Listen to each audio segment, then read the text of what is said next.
ito dahil, alam nyo ba, itong pag-uusapan natin ngayon ay may ganoong karanasan din.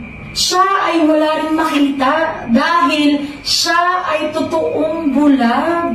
Pag-uusapan natin ngayon kung sino ba si Bartimaeus at ano ang mga natutunan natin sa kanyang istorya. Now, as we look at the story of Bartimaeus, Mark records it. Actually, mababasa din po ito natin sa Matthew, Luke, and Mark. They all recorded the story of a blind man. Pero sa Gospel of Mark lang nabanggit yung pangalan ni Bartimaeus. Sabi dito sa Mark chapter 10 verse 46, dumating sina Jesus sa Jericho. Nang papaalis na siya kasama ang kanyang mga alagad at marami pang iba, may nadaanan silang isang bulag na nakaupo sa tabi ng daan at namamalimos. So yung Jericho po ay 20 miles and 3,500 feet in elevation below Jerusalem. It is the last city before you go up to Jerusalem. Si Jesus po, ang kanyang pagdaan sa Jericho ay bahagi ng kanyang huling paglalakbay bago ang kanyang pagkapako sa krus. So alam na niya na malapit na ang kanyang mga huling araw dito sa lupa. Kaya talagang walang sinasayang na oras ang ating Panginoon. Ayan, He has been traveling to Judea and teaching about the kingdom of God. Naghimala, nagpagaling sa mga may sakit, bumuhay ng mga patay, kaya talagang maingay, maingay ang pangalan ng ating Panginoong Jesus dito. Sinusundan siya ng mga tao at talagang maraming lumalapit sa Kanya. At marahil dahil sa word of mouth, isa na rin si Bartimaeus na umaasa at nag-aabang na somehow mai-encounter niya si Jesus. Amen. In their time po, Bartimaeus was seen as an outsider dahil nga po sa kanyang physical blindness at naging kumpulan na rin ng tukso at kahihiyan. He had a hard life. He was a blind man who lived and existed among the poor beggars. He was blind in a day where blind people were not really considered people. They were considered burden on humanity. A man cast aside by society. Kumbaga, hindi siya pinibigyan ng halaga talaga at pansin. Minsan, tinitingnan natin sila sa kanilang society as a sign of divine disfavor of punishment from God. Nagkasala ka, kaya pinarusahan ka ng Diyos. Or isang curse at yung kanyang disability ay naging reason para hindi siya matanggap and unworthy of love and compassion. So sabi dito, he is a blind beggar. Paano nga ba siya tatanggapin sa trabaho kung may kapansanan siya, di po ba? Kaya he relied on people's generosity to eat. Naghihintay na may magbigay ng limos. Kaya dito makikita natin kung paano kumilos talaga ang Panginoon sa buhay ni Bartimaeus. So, sa kwento po ni Bartimaeus, talagang matutuklasan natin na ang susi para patuloy nating makita ang mukha ng ating Panginoon at maranasan ang kanyang pag-ibig at ang pagtawag sa Panginoong Jesus ay nagbigay daan sa kanyang pagkatagpo sa Kanya. Kaya meron kaming ibabahagi po na 3 points para patuloy nating maranasan ang kabutihan ng ating Panginoon sa kabila ng mga hadlang sa ating daan. Kaya, ready na ba kayo? Ayan. For our first point, ayan. First point natin ay the cry of faith. Amen. Isa pa nga, the cry of faith. Amen. Ito yung pagtawag mo sa Panginoon na may pananampalataya ka. Bakit ba mahalaga na lumalapit tayo sa Diyos na may pananampalataya? Dahil sabi sa Hebrews 11:6, at ang pananampalataya, ang kapanatagan sa mga bagay na inaasahan, ang katiyakan sa mga bagay na hindi nakikita. Amen! Having faith does not make things easy. It makes things possible. Amen! Ganito ang ginawa ng lalaking bulag. He cried out in faith to Jesus. Sabi dito sa Marcos 10:47, nang marinig ng bulag na ang nagdaraan ay si Jesus na taga Nazaret, sumigaw siya ng sumigaw. Ayan, Jesus, anak ni David, mahabag po kayo sa akin. Grabe, no? His faith was so strong. Nung alam niya si Jesus yung dumaan, he cried out in faith to Jesus. Wala siyang sinayang na minuto. Hindi siya nag-alangan, hindi siya tumigil sa kakasigaw. At sinamantala niya yung pagkakataon na yun. At baka hindi makadaan na ulit si Jesus dito. Kaya yung Bartimaeus was desperate to Jesus, to hear his cries for mercy. At yan, wala siyang pasubali na huwag ko na lang kayang tawagin si Lord. Kasi imposible naman na marinig niya ako, mapansin niya ako. Alam niyo, nasasalamin din ito sa buhay natin bilang mananampalataya. Ang Panginoong Jesucristo na, na-imagine niyo ba yung sitwasyon ng lalaking bulag?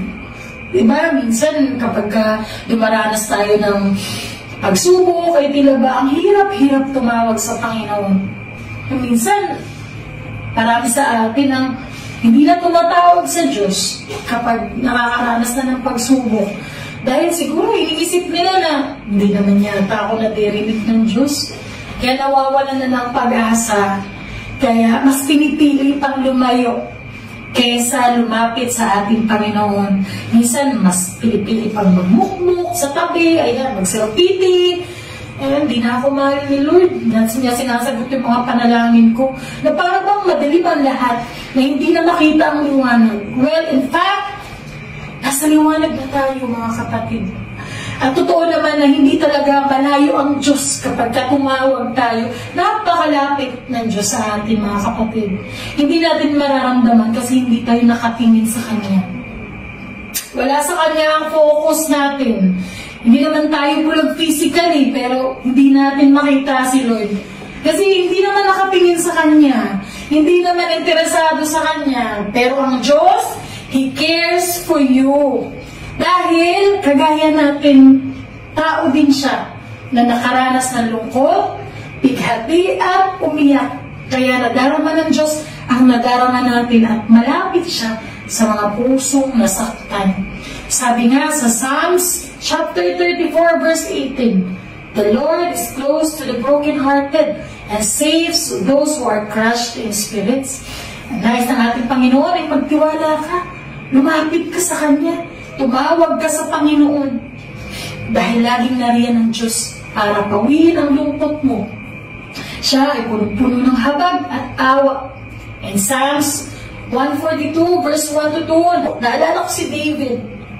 His heart to God in a cave, sabi niya, "I cry aloud to the Lord. I lift up my voice to the Lord for mercy." Si David, iniyak niya lahat sa Panginoon ang kanyang takot, pagkabalisa at pinagkatiwala niya sa Panginoong Diyos ang lahat. Ang Diyos ang pinaghuhugutan niya ng lakas. Sa pangalan lamang ni Jesus, tumatawag. At kapag kailangan niya ng tulong, ipinapakita lamang niya sa atin that it's okay to cry. It's okay to cry out.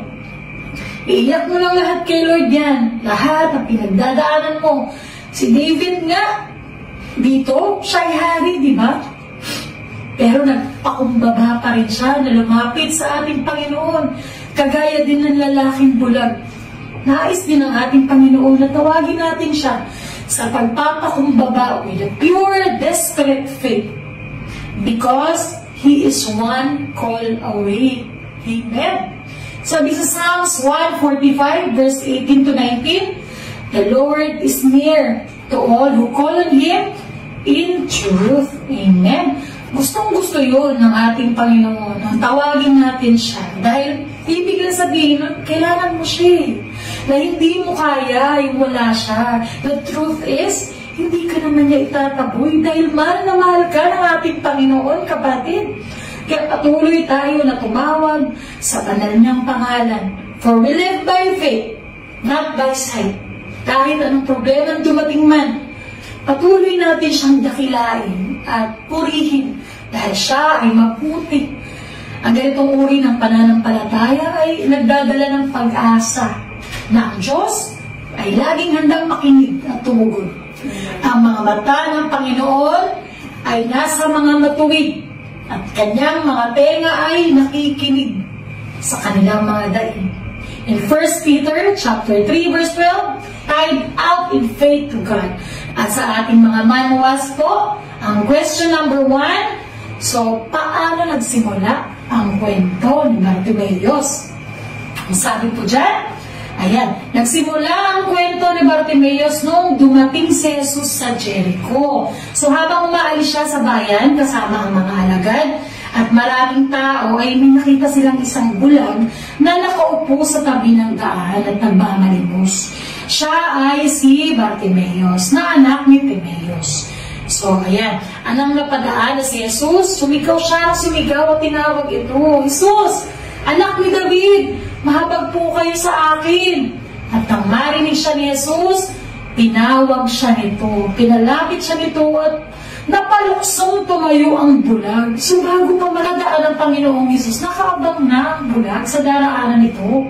So kilala na lang niya si Jesus. So bago pa man nangyari yung pagpapagaling sa kanya, punong-puno na ito ng pag-asa, siya'y makakakita muli. Grabe, no? Grabe yung faith ni Bartimeus. Talaga napakalaki ng paniniwala nito sa Panginoong Jesus. So kagaya nga sa sinabi sa Romans chapter 10 verse 17, so then faith comes by hearing, and hearing by the word of God. Amen. Naririnig lang niya ang kwento tungkol kay Jesus na nagpapagaling ito ng iba't ibang sakit.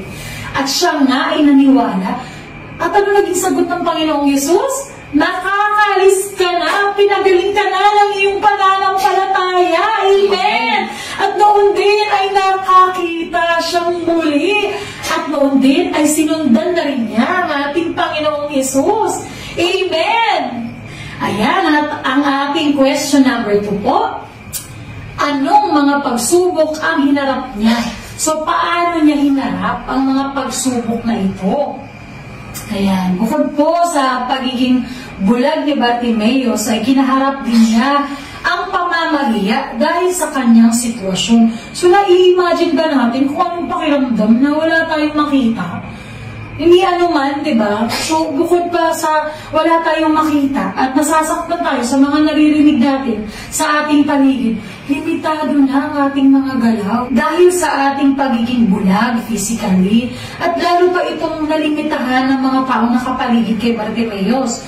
Pero hindi siya nagpatimod, nagpatuloy pa rin siya sa pagtawag niya sa ating Panginoon hanggang sa nang marinig siya nito, buong puso talaga siyang naniwala. Talaga wala nang makakahadlang sa kanya sa paglapit niya sa ating Panginoon. The story just shows us that Jesus can lead us to miracle. Yung faith natin sa Panginoon, no? Talagang lahat ng bagay sa Panginoon ay posible. It also shows that because of our faith in Him, He can restore our worth and our dignity. Kagaya ni Bartimeus na pinagaling at muling nakakita ng liwanag galing sa kadiliman. Amen! Praise the Lord! Thank you, Lord, Sis Cheng, sa point number 1. Sa point number 1 natin, meron tayong tatlong sino. For our first point, we have the cry of faith. And for our second point, we have another C, the celebration of praise. Amen. Amen.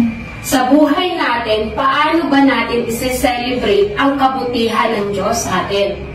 Sa kwento ni Bartimeus, nalaman natin na talagang pinakita niya ang pagpupuri sa Panginoon. The celebration of praise is a way to worship God by expressing joy in who He is and what He has done. Amen. How is it celebrated? Through singing hymns, worshiping Him, and even jumping for joy to God and other joyful expressions. Aminin man natin o hindi, marami sa atin ay hindi ganun kadaling gawin. Lalo na when we praise God in the midst of chaos. Aminin man natin o hindi, may pagkakataon sa buhay natin na halos hirap na hirap tayong ibuka ang bibig natin para magpuri. In 1 Thessalonians 5:18, give thanks in all circumstances, for this is the will of God in Christ Jesus for you. Pero, I want to share my experience year 2023. Nasubok ang aking pananampalataya dahil sa isang pagsubok ang dumating sa buhay namin at sa buong pamilya namin. In July 2023, I lost my mother and our youngest brother was also bedridden. Keep tense in all circumstances ay tila ba napakahirap gawin para sa akin. After 3 days, na kinuha ni Lord ang nanay ko. Yung bunso kong kapatid naman ang kinuha ni Lord. Dalawa silang nakaburol mismo sa bahay namin sa Infanta. Ang tingin sa akin ng marami, ang tibay ko daw at ang lakas-lakas ko. Pero hindi nila alam. Durog na ako. Deep inside, sobrang na akong nasasaktan na halos wala na akong mailuha pa. Minsan sa likod ng mga ngiti ay may nakatagong lungkot. Pero dahil nakakakilala na ako sa Panginoon, nung nangyari yun, kaya nakakayanan. If truth be told, may pagkakataon sa 2023 ko na hindi madaling itaas ang kamay. And hallelujah is difficult to say. Alam naman natin kung paano magpuri sa Diyos. Pero bakit kapag dumaranas ng pagsubok, ng sakit at kakapusan, kahit thank you Lord is not easy to say. Marunong naman ako mag-pray, but why it's difficult for me to praise God for all has done?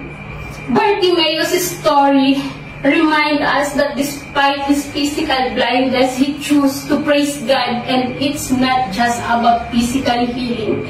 It's about how we can respond to the chaos in our lives with faith-filled praise.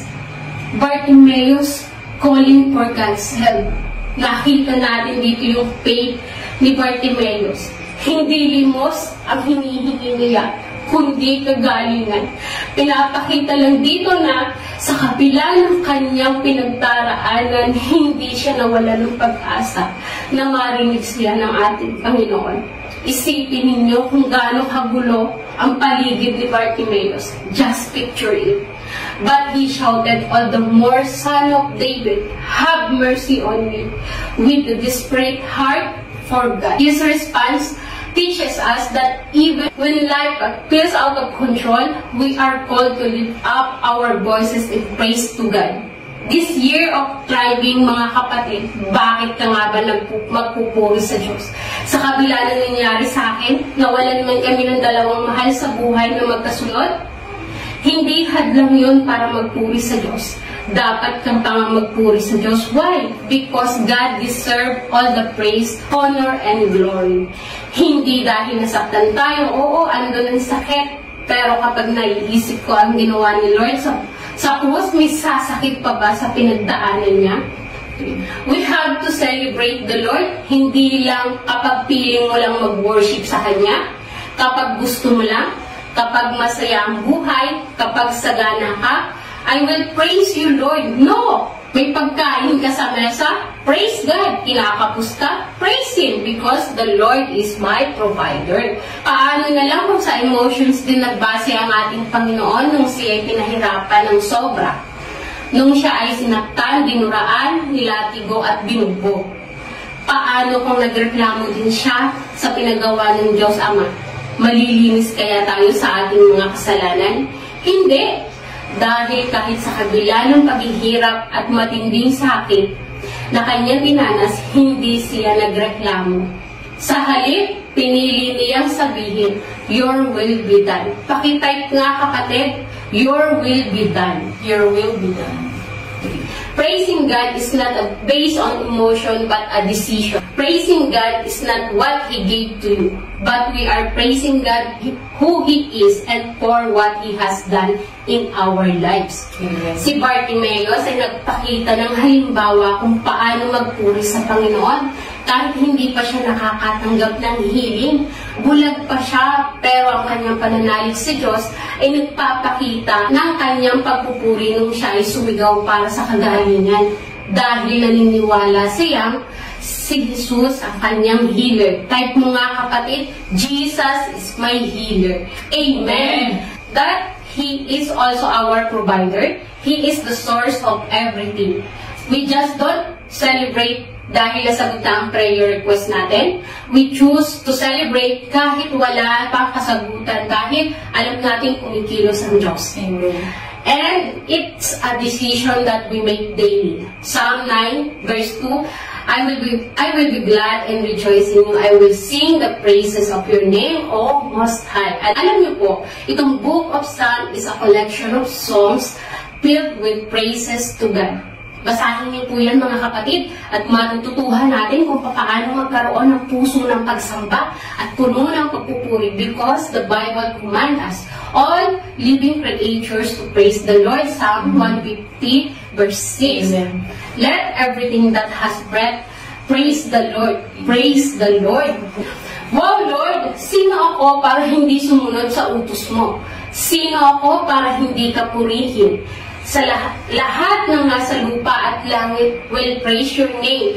That praise is not limited to humans but extend to all living things, recognizing His sovereignty and goodness. Remember the story of Job?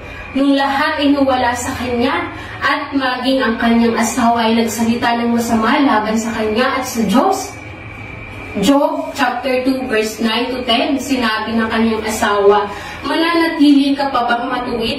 Sumpain mo ang Diyos at nang mamatay ka na. Grabe, no? And verse 10, sagot ni Job, pagpapala lang ba ang tatanggapin mo sa Diyos? Hindi ba natin tatanggapin kung bigyan niya tayo ng pagdurusa? Kapag masaya lang ba tayo, tsaka tayo magpupuri sa Diyos? Kapag okay ang lahat, wala kang utang, wala kang sakit at komportable sa buhay, tsaka ka lang ba magpe-praise the Lord? Hallelujah! Paano kung sunod-sunod ang problema? Huyo na ang Diyos? Sino ba tayo para magreklamo? Andun ba tayo nung likhain ng Diyos ang mundo? Amen. Sa kabila ng paghihirap ni Job, hindi siya nagsalita laban sa Diyos, kaya hindi siya nagkasala. Kaya mga kapatid, huwag mong hayaan magkasala ka dahil sa pagiging ungrateful mo. We are praising God dahil command ito sa atin at hindi suggestion. It is important to understand that praising God, celebrating His goodness, is much more than just music. Maraming paraan para magpuri sa ating Panginoon. Anytime I turn my attention to God, that's worship. When I express my love to God, that's worship. You don't have to wait for Sunday para mag-praise and worship. You talk to God every day. To pray, devotion, reading the Bible, magpuri ka pa rin dahil Diyos siya eh. Huwag mong hayaan na patahimikan ka ng problema. You declare praises in your lips. Woo! Hallelujah! I will praise you, Lord, glorify your name. Psalms 9 verse 1, I will give thanks and praise the Lord with all my heart. I will tell all your wonders and marvelous deeds. Dahil makapangyarihan siya, magpuri ka man kung hindi, mananatili siyang Diyos. Tayo, hindi nagbabago ang kalikasan at puso ng Diyos, pero kapag walang Diyos, hindi tayo mabubuhay at hindi magbabago ang puso natin dahil nilikha tayo para magpuri sa Kanya. Amen. Kaya mga kapatid, this 2025 year of thriving and month of new things, we encourage you that all times let us praise God. Amen. In happy moments, praise God. Difficult moments, seek God. Quiet moments, worship God. Painful moments, trust God. Every moment, thank God. Kagaya na ginawa ni Bartimaeus na hindi siya tumigil sa kasisigaw, that's praising God. We praise God because He is good, He is loving, He is merciful, because He is faithful. He is a sovereign, He is the creator of heaven and earth, and He is our Savior. Amen. At para naman po sa ating manual, question number 3, anong mga magagandang katangian ni Bartimaeus ang dapat nating tularan? Una, is being bold yet humble faith. Yung kanyang pananampalataya na may determinasyon na makuha ang atensyon ni Jesus. When He cried out all the more. Isa pang katangian ay ang kanyang courage. Lakas ng loob na alam niyang pagagalingin siya ni Jesus because He knows. Cry of faith. Number 2, the celebration of praise. And for our third point, okay, for our last C point is the call to follow.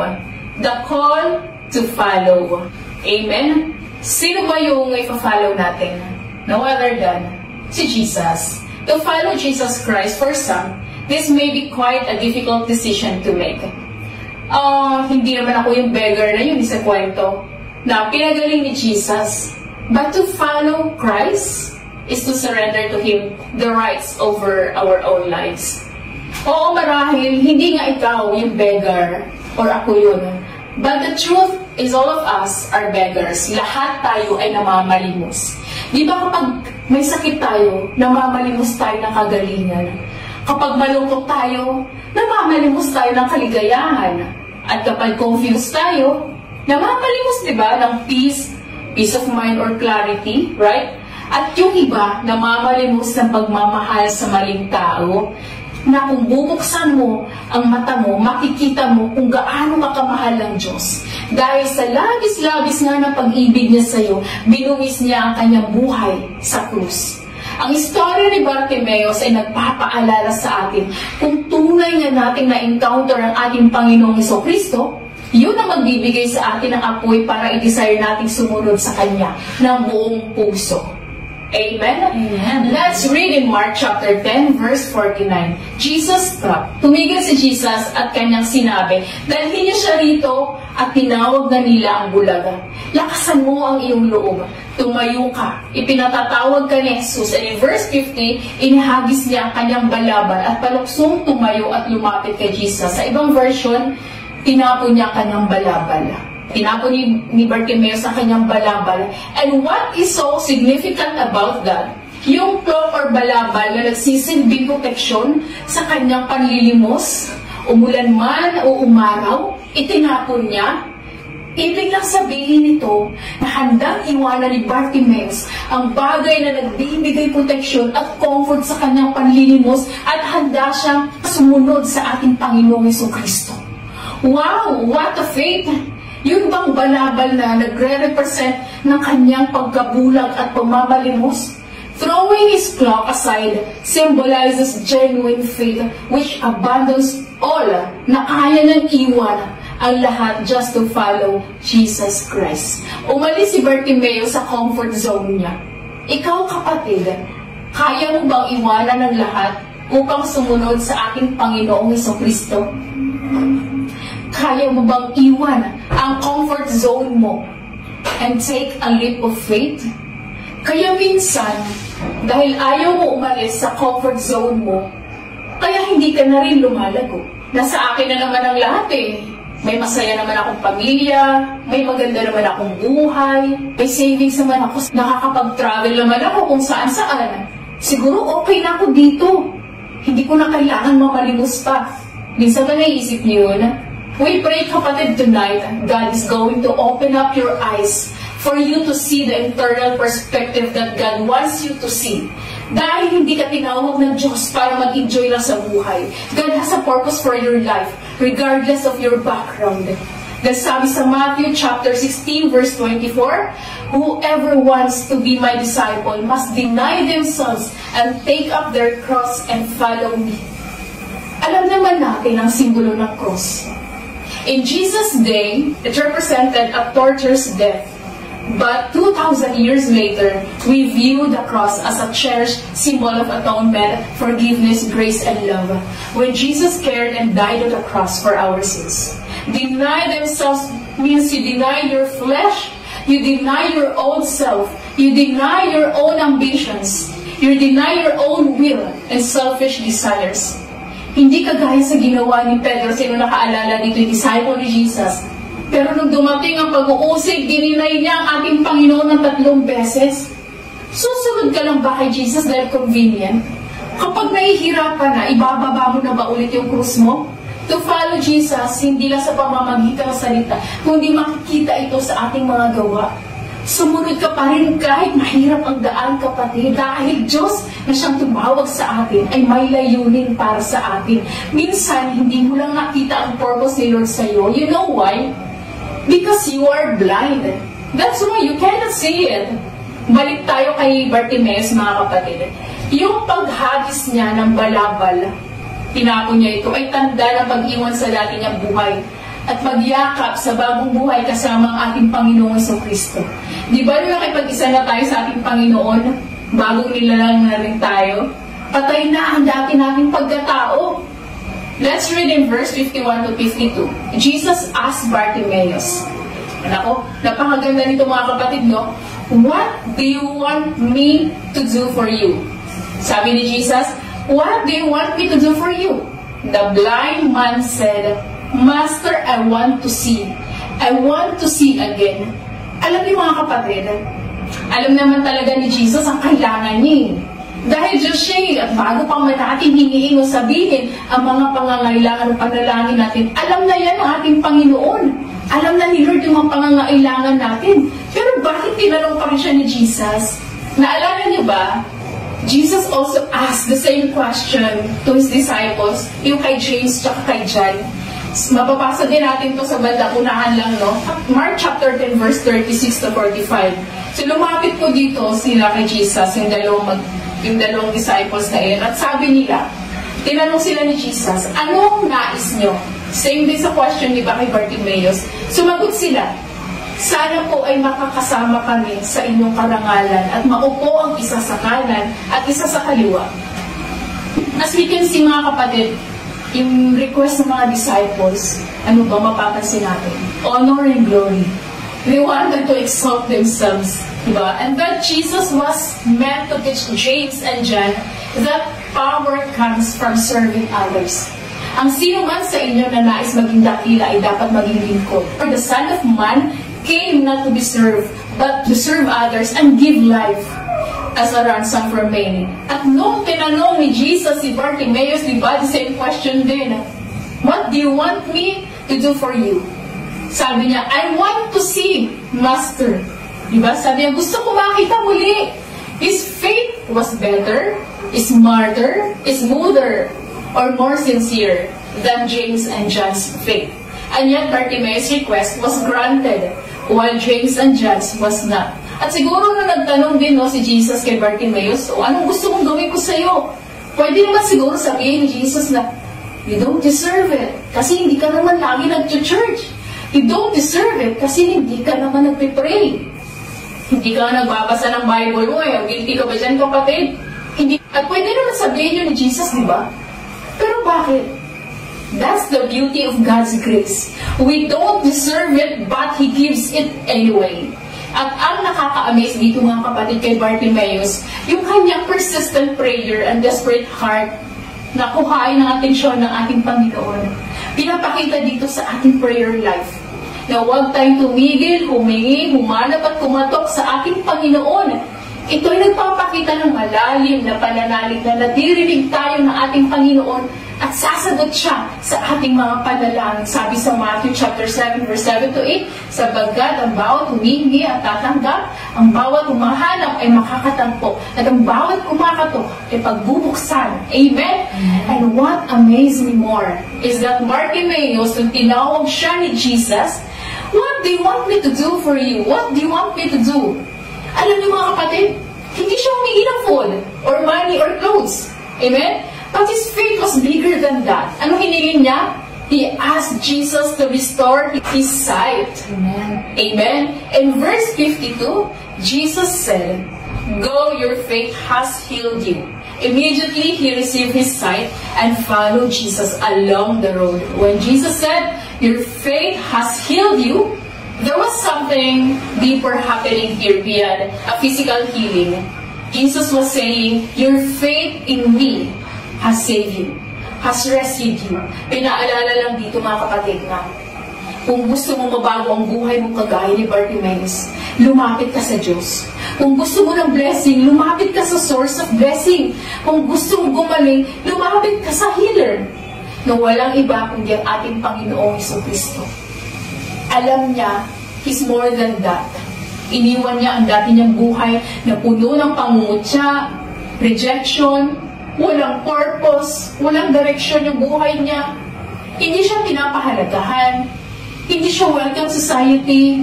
Nakadepende siya doon sa charity ng iba, sa limos, sa tira-tira. an outcast because he was a blind beggar. Pero pinaparamdam sa kanya ng Panginoon ang opposite ng lahat ng kanyang nararamdaman. Na siya ay kamahal-mahal sa kabila ng kanyang kapansanan. He is loved and He is valued. Kaya kapatid, kung pakiramdam mo minsan, walang nagpapahalaga sa'yo, walang nagmamahal sa'yo, hindi ka na-appreciate, buksan mo kapatid ang mata mo. At buksan mo na rin ang Biblia mo at doon, malinaw na malinaw, ipinapakita ni Lord kung gaano kanya kamahal. John 3:16, sapagkat gayon na lamang ang pag-ibig ng Diyos sa sanlibutan. Kaya ibinigay niya ang kanyang kaisa-isang anak upang ang sino mang sumampalataya sa kanya ay hindi mapahamak kundi magkaroon ng buhay na walang hanggan. Amen. Dito, nakita ni Bartimaeus ang totoong nagbibigay-bigay ng halaga sa kanya. Diba naisip niyo ba, sabihin niya, bakit ako magtitiis na umupo para malimos ng tira-tira? Kung kay Lord buo at kumpleto ako, mababalikan mo pa kaya ang dati mong buhay na natagpuan ka na ng ating Panginoon? Hindi na niya babalikan yun, mga kapatid. Ganun din sa atin. Babalik ka pa ba sa dati mong buhay? Gayong naranasan mo na ang presensya ng ating Panginoon? Bakit babalik siya doon kung meron na siyang bagong buhay kasama ni Jesus? Hindi na siya magugutom dahil kasama na niya ang tinapay na nagbibigay buhay at tubig na bukal ng buhay na pumapawi sa ating uhaw na kaluluwa. Nakita na niya ang purpose niya. Kaya he didn't just want to survive but to thrive. Gusto niya rin ang umunlad. Gusto niya rin maranasan ang mabuhay ng normal, nang walang kumukutya. Ang mabuhay ng patas sa lipunan, ang mabuhay na may dignidad at nire-respeto. Kaya napaluso siya sa tuwa nung siya'y tinawag ng ating Panginoon. Kaya dapat din tayo lumukso sa tuwa o sa galak dahil ang ikaw at ako ay tinawag din ng ating Panginoon mula sa pagkabulag, mula sa pagkabilanggo sa kasalanan patungo sa kaliwanagan. Dahil kagaya ni Bartimaeus, naging bulag din tayo spiritually. Nabulag tayo dito sa mundo. Bulag sa kabutihan ng Diyos. Bulag sa sarili nating pagnanasa, sa ambisyon natin. Bulag tayo sa ating kasalanan. Kaya hindi natin makita ang Diyos, ang kanyang sakripisyo at pag-ibig. Pero dahil sa habag at sakripisyo na ginawa ng ating Panginoon sa krus, binuksan na niya ang ating mga mata sa katotohanan. Dating bulag, ngayon ay nakakakita na tayo. Praise the Lord. Kaya kapatid, kung may tanong si Jesus ngayon sa'yo, what do you want me to do for you? Sige nga kapatid, pakicomment nga sa comment section natin. You should be honest before God, mga kapatid, at sa mga sagot natin sa Kanya. Dahil alam niya ang laman ng puso natin. Dahil ang totoo, mga kapatid, tayo ba, natanong na rin ba natin ito kay Lord? Lord, what do you want me to do for you? Anong gusto mong gawin ko para sa kingdom mo? Dahil ang totoo, kahit hindi mo pa hinihilan, binigay na ni Lord ang kailangan mo. Hindi sa material na bagay dito sa mundo, kundi sa buhay na walang hanggan. Amen. Tanong ni Jesus sa'yo, what do you want me to do for you, anak? Namatay ako para sa'yo, anak. Dahil mahal na mahal kita. Tiniis ko ang lahat ng pangungutya, pang-iinsulto, pangbubugbog. Tiniis ko lahat ng yan para sa'yo. Lahat ng pasakit at paghihirap. Namatay nga ako sa krus. Mabuhay ka lang. Kaya mabuhay ka rin para sa akin. Kaya panawagan ito ni Lord. Come and follow me. Amen. Kaya sa ating mga manual, mga kapatid, sa question number 4 natin, paano naranasan ni Bartimaeus ang thriving? Ayan, paano naranasan ni Bartimaeus ang thriving?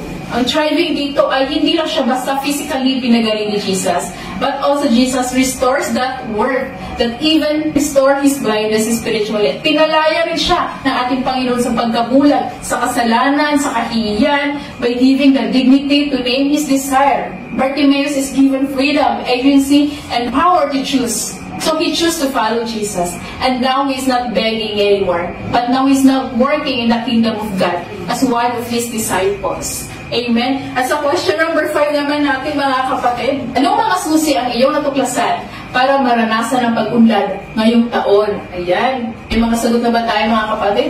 Napakaraming susi, no? Kung talaga nabasa natin ito, talagang ninamnam natin, napakarami. Pero ang mga susi na babanggitin natin ngayon na ilan lamang ito, syempre, yung kanyang pagpapakumbaba. Makikita naman natin yung sa kanyang buhay, yung kanyang pananampalataya, ang kanyang paniniwala sa ating Panginoon na kaya ng Diyos ang lahat. Yung kanyang tibay, yung kanyang bold, yung pagtugon sa tawag ng Diyos. At syempre yung kanyang pagiging grateful sa lahat ng ginawa ng ating Panginoon. At ang kwento ni Bartimaeus ay nagpapakita na ang pagtugon sa pagtawag sa Diyos ay nagdudulot ng pagbabago at pag-unlad. Kaya nung tawagin siya ni Jesus, agad siyang tumayo at hindi nag-alinlangan. Lumapit siya sa nagbigay buhay at sa talagang ating great healer, no? Mahalaga ang pagtugon sa mga pagkakataong binibigay sa atin ng ating Panginoon. At ang pagsunod, obedience. Ayan, obedience upang tayo ay umunlad. The healing of blind Bartimaeus teaches us that we need Jesus more than anything else. Dahil wala naman talaga tayo di ba? Wala tayong pag-asa kapag wala ang ating Panginoon. Wala tayong kayang gawin sa sarili natin kung wala si Kristo sa buhay natin. Amen! Thank you, Lord, mga kapatid, sa pagsagot sa ating manual, sa ating Day 3, Prayer and Fasting. Dalangin namin na marami din tayo natutuhan sa buhay ni Bartimaeus. Kaya nais natin, Panginoon, na patuloy tayong sumunod sa Kanya. Patuloy tayong humingi. Patuloy tayong tumawag. Cry of faith. Number 2, the celebration of praise. And number 3, the call to follow. Kaya mga kapatid, alam ng Diyos at nakikita Kanya, alaman ang puso mo at yung desire mo na makasunod sa Kanya. Pero ano ba yung mga humahadlang sa atin para hindi natin siya masunod? Kaya kung ikaw to, kapatid, na bulag pa rin sa katotohanan hanggang ngayon, hindi makita ang purpose ng buhay, ayaw iwanan ang komportableng buhay, at nahihirapang sumunod sa ating Panginoon, isuko muna lahat yan sa Diyos. Lumapit tayo sa nagbibigay liwanag, where He guide us from darkness into His marvelous light. Nasabi diba sa John 8:12, Jesus said, I am the light of the world. Whoever follows me will never walk in darkness, but will have the light of life. Si Jesus talaga yung liwanag natin Siya talaga yung daan at katotohanan. Wala nang iba. Kaya mga kapatid, lumapit tayo sa Kanya at hingin at buksan ang ating spiritual ears, spiritual eyes, at maging ating mga puso upang tanggapin siya bilang Panginoon tagapagligtas. Kaya ikaw kapatid, nanonood ngayon, na nahihirapan pa rin, lumapit tayo sa Kanya. At kayo bibigyan niya ng kapahingahan. Lumapit tayo sa nagbibigay kagalingan, our Jehovah Rapha, our great healer. And we must be willing to admit that we are blind in our sins. Dahil kung wala si Kristo, wala tayong pag-asa at mananatili tayong bulag. Kaya sabayan niyo ako mga kapatid sa ating panalangin at tanggapin natin ang ating Panginoon. Ihingi natin ang kapatawaran lahat ng ating pagbubulag-bulagan upang hindi makita ang purpose ng ating Panginoon sa buhay natin. Ipitik niyo lang ang mga mata niyo at itaas ang dalawang kamay. Huwag kayo mahiya mga kapatid na sumabay sa ating panalangin at huwag mong pansinin ang mga katabi mo. Panginoong Jesus, kailangan kita sa buhay ko. Lord, inaamin ko na ako din may isang bulag. Hindi kita makita. Hindi ko makita ang kabutihan mo. Kaya Lord, patawarin mo ako sa lahat ng aking mga kasalanan at mga pagkukulang. Binubuksan ko ang aking puso at tinatanggap kita bilang Panginoon at tagapagligtas. Salamat Panginoon sa pagbubukas muli ng aking spiritual eyes upang makita ang iyong kaluwalhatian at ang iyong mukha. Salamat Panginoon sa kapatawaran at sa buhay na walang hanggan sa langit. Sa pangalan ni Jesus. Amen! Thank you, Lord, mga kapatid. Thank you, Lord, kung sumabay ka sa ating panalangin. Inagap mo ang ating Panginoong Kristo galing sa puso, Panginoon. Congratulations. Meron ka ng buhay na walang hanggan. At sa mga oras na ito, binubuksan na ating Panginoon ang ating mga mata upang makita natin ang napakagandang plano at kinabukasan na inihahanda niya para sa atin. Yan mga kapatid, in 5 minutes po, tayo po ay matatapos na. Pero bago po yan, muli po natin ipanalangin ang bawat isa. Samahan niyo po kami mga kapatid, manalangin tayo at hingiin ang kanyang pagpapala. Hindi lamang sa material na bagay sa mundong ito, kundi lahat ng pagpapalang espiritual, spiritual maturity, protection, provision, and healing. Hallelujah. Amen. Heavenly Father, thank you, Lord. Lord, we humbly ask you to bless us, Panginoon. Thank you, Lord, for your word, Panginoon. Thank you sa pagsama sa amin ngayong gabi nito. Salamat, Panginoon, sa salita mong totoong buhay at mabisa. Tagos sa mga pusong nagmamatigas, Panginoon. Salamat, Lord, sa kapatawaran sa aming pagtalikod sa iyo, Panginoon. Lord, tinataas namin sa iyo ang panalangin ng aming mga kapatid, Panginoon. Healing and deliverance sa mga may sakit. Mga nasa ospital, may kidney failure, Panginoon.